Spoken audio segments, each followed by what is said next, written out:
Big things from the NBA as far as everything going on there. Obviously, series is tied 2-2 in the NBA Finals. Both teams have won their home games or home matches, which is not surprising at all. I think Game Five, upcoming on Sunday or no Saturday. It's Saturday, yes, Saturday. Should be tonight, but NBA scheduling with television, they are what they are, or it is what it is. Obviously, this is a big contest. I think both teams. It really comes down to this. I think what we're seeing is Booker and the comparisons.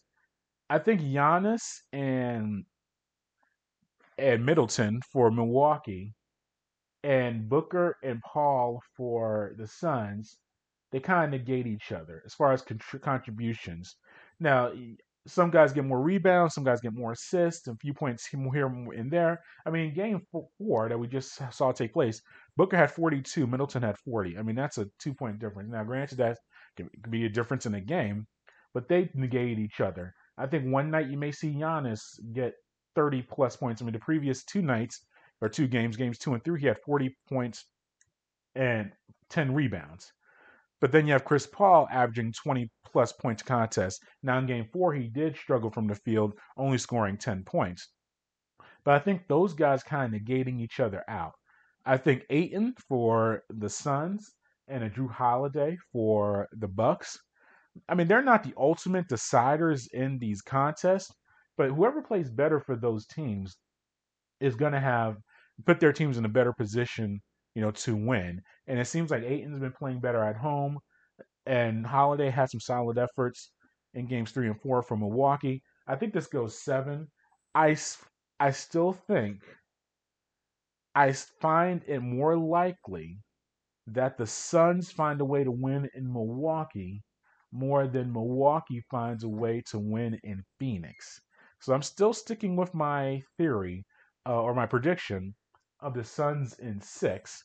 But if it goes Milwaukee in six or game seven, it can go either way. We'll see what happens. But a very competitive game four, which was much needed because the first three games, double digit differences in those contests, not very intriguing. Game four, I'm not going to say it was an all time NBA classic, but for this playoff, especially for this finals, very solid effort.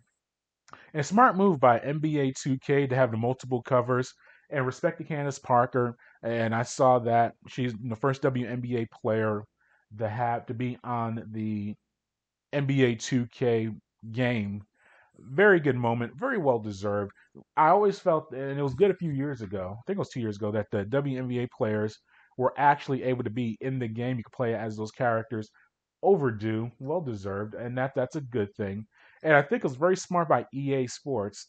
I think it's still EA who does NBA 2K, or maybe not. But the game programmers to have multiple cutaway covers. It's a different era than when I started playing video games in the 80s and especially in the 90s. You only had one cover for for a game. So it was a big deal, still is a big deal to be on the cover of a video game as far as the sports go.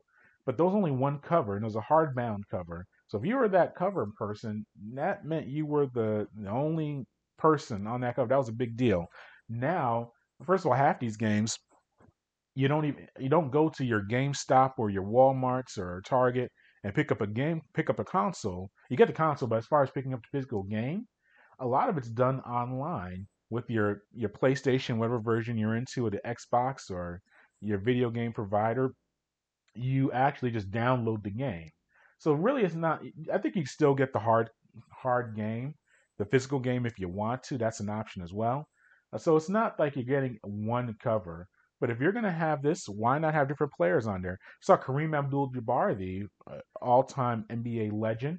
He's on one of the covers as well. So that's good. If you're going to have this, allow different covers, get different representations in there, whether it's the WNBA represented by Candace Parker, or whether it is a Hall of Fame or all like the NBA legends like Kareem Abdul-Jabbar.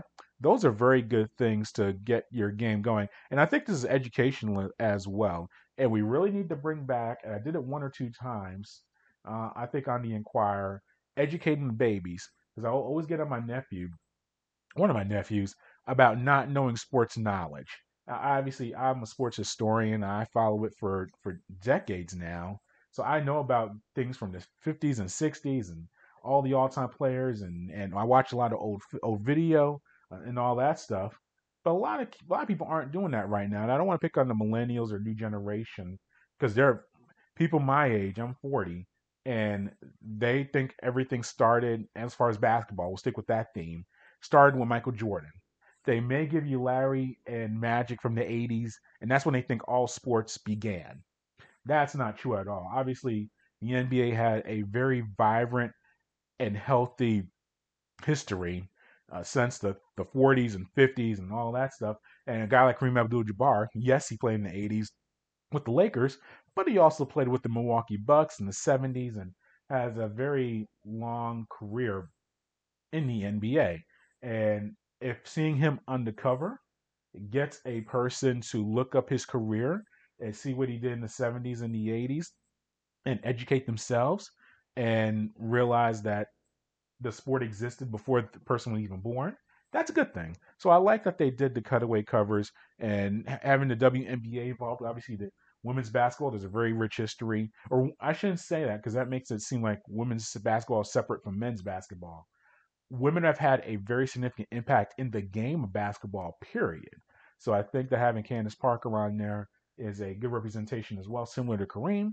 You see her on the cover, you could do some research and see her background, and that can maybe lead you to some other players as well. So that's a good thing. So I condone that, and I've always been favorable of having modern techniques pay respects to young modern techniques pay respects to older generations. So that's a thumbs up for me in that regard.